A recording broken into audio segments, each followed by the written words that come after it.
और चलिए आगे बढ़ते हुए खबर आपको बताएंगे महाराष्ट्र से, जहां पर एनडीए का नया सीट शेयरिंग फॉर्मूला 90-90-90 सीटों पर नया सीट शेयरिंग फॉर्मूला। आपको बता दें, कांग्रेस नेता बाला साहेब थोराट ने इसकी जानकारी दी है। आपको याद होगा जब इसके पहले कई बार की जब बैठकें हुई और बैठकों के बाद ये निर्णय हुआ था 85-85-85 और जो बाकी सीटें थी वो अन्य के लिए छोड़ी गई थी। लेकिन अब एमवीए का नया सीट शेयरिंग का फॉर्मूला आ गया है सामने और अब जो फॉर्मूला है वो है 90-90-90 सीटों का। तो तीन पार्टियों का गठबंधन और ऐसे में 90-90-90 सीटों पर यह सहमति बनी है। सीट शेयरिंग का जो नया फॉर्मूला है वो तय हुआ है। कांग्रेस नेता बाला साहेब थोराट ने यह जानकारी दी है। इसके पहले भी आपने देखा था कि एमवीए में कई दफे की बैठक हुई, काफी लंबा इसको लेकर मंथन चला और उसके बाद काफी लंबे मंथन के बाद जानकारी निकलकर सामने आई थी कि 85-85-85 पर सहमति बन गई है। लेकिन अब एक नया फॉर्मूला सीट शेयरिंग का निकलकर सामने आ रहा है। 90-90-90 का ये फॉर्मूला जो कि निकलकर सामने आ रहा है। बड़ी जानकारी आप तक पहुंचा रहे हैं। दरअसल चुनाव में समय बहुत कम बचा है और ऐसे में विपक्ष का सीट बंटवारे का जो नया फॉर्मूला है वो 90-90-90 का सामने आया है। इसके पहले 85-85-85 का मामला सामने आया था। सीट शेयरिंग का फॉर्मूला तय हुआ था। 288 कुल सीटें हैं महाराष्ट्र विधानसभा में। ऐसे में 20 नवंबर को मतदान होना है और चुनाव के नतीजे आएंगे 23 नवंबर को घोषित होंगे। लेकिन उसके पहले लगातार उठापटक का दौर जारी है, दल बदल की प्रक्रिया लगातार जारी है और ऐसे में एमवीए में सीट बंटवारे का मुद्दा अब सुलझा हुआ माना जा रहा है। सीट बंटवारे का मुद्दा अब सुलझ गया है। पहले जहां 85-85 का फॉर्मूला तय हुआ था, आपको बता दें बुधवार को कांग्रेस, एनसीपी शरद पवार गुट और शिवसेना यूबीटी तीनों ने 85-85-85 सीटों पर चुनाव लड़ने की घोषणा कर भी दी थी। महाविकास आघाड़ी के तीनों जो घटक दल हैं उसमें अब जो नया फॉर्मूला है, जानकारी है कि तीनों दलों की इसमें सहमति बन गई है और जो नया फॉर्मूला उसके मुताबिक एमवीए की तीन बड़ी पार्टियां यानी कि कांग्रेस, एनसीपी शरद गुट और शिवसेना उद्धव ठाकरे गुट, इनको 90-90 सीटें मिलेंगी, जबकि जो बाकी 18 सीटें हैं वो सहयोगी दलों के लिए छोड़ ली जाएंगी क्योंकि कुल 288 सीटें हैं जिन पर वोटिंग होनी है। सीटों के बंटवारे का अब जो फॉर्मूला है वो तय है और इसकी अब आधिकारिक घोषणा भी हो गई है। और इसी बीच हमारे साथ अदिति नागर फोन लाइन पर जुड़ गई हैं, पॉलिटिकल एडिटर हैं। अदिति, पहले 85-85-85 का फॉर्मूला तय हुआ, लेकिन अब 90-90-90 का फॉर्मूला।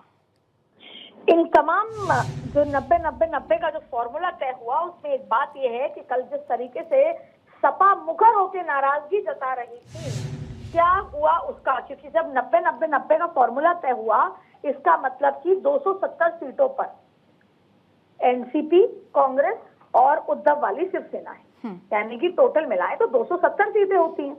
अब बची 288 सीट्स में से 270 तो चली गई, तो बची हैं 18 सीटें और आपको याद होगा कि 5 सीटें मांगी हैं सपा ने। तो अब ऐसे इस उम्मीद के और इस लिहाज से शायद सपा को भी मैनेज करने की कोशिश की जाएगी।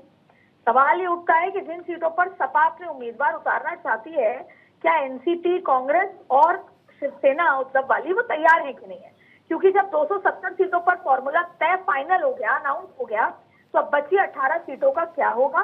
संभवतः सपा कई निर्दलीय या जो छोटे दल हैं उनके साथ अलायंस करने की बात यहाँ पर नजर आ रही है। यानी इस बार महाविकास आघाड़ी भी अमित शाह की जो नई रणनीति है जो हरियाणा में थी, जिसमें या तो अलायंसेस के साथ साथ इंडिपेंडेंस और दूसरे छोटे दलों को साथ लेना है, वो भी यहाँ पर नजर आ रहा है। लेकिन फिलहाल कांग्रेस के लिए भी और शरद पवार के लिए बहुत बड़ा बात है। कांग्रेस चाहती थी वो 100 से ज्यादा सीटों पर लड़े, कम से कम वो 90 पे आकर टिकी और शरद पवार के लिए 90 सीटों का आंकड़ा बहुत बड़ा है, यानी कि अब वो सभी को अपनी स्ट्राइक रेट प्रूव करनी होगी। लेकिन फिलहाल अब उन 18 सीटों का क्या होगा, सभी की नजर उस पर टिकी हुई है। क्योंकि अदिति इतनी ज्यादा उथल पुथल है महाराष्ट्र एमवीए में सीट के लिए, इतनी मारामारी इस कदर तक पहुंच गई, समाजवादी पार्टी के नेता अकेले चुनाव लड़ने की धमकी देने लगे। उन्होंने कहा 5 सीट दी नहीं तो हम 25 के 25 पर अपने उम्मीदवार उतार देंगे।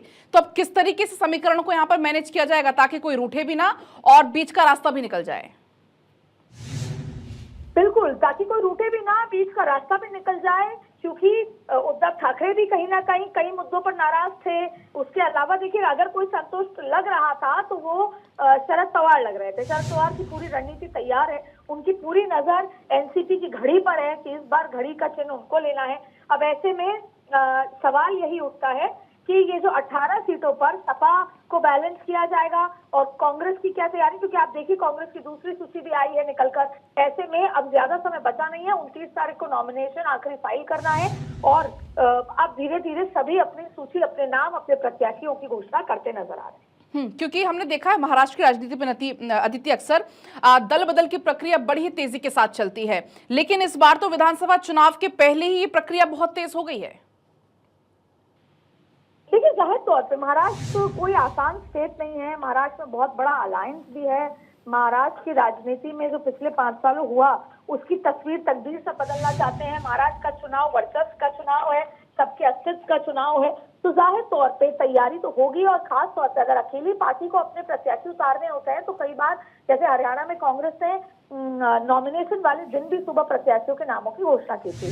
तो जब अपनी खुद की पार्टी होती है तो बात अलग है, जब अलायंस होता है तो जाहिर तौर पे सीट शेयरिंग एक बड़े माथापच्ची का काम होता है। तो ऐसे में तैयारी पहले से है। 29 तारीख को नॉमिनेशन की आखिरी डेट है और 20 तारीख को चुनाव, 20 नवंबर को चुनाव होने। जी ठीक है, बहुत आपका शुक्रिया तमाम बातचीत के लिए, तमाम जानकारी के लिए।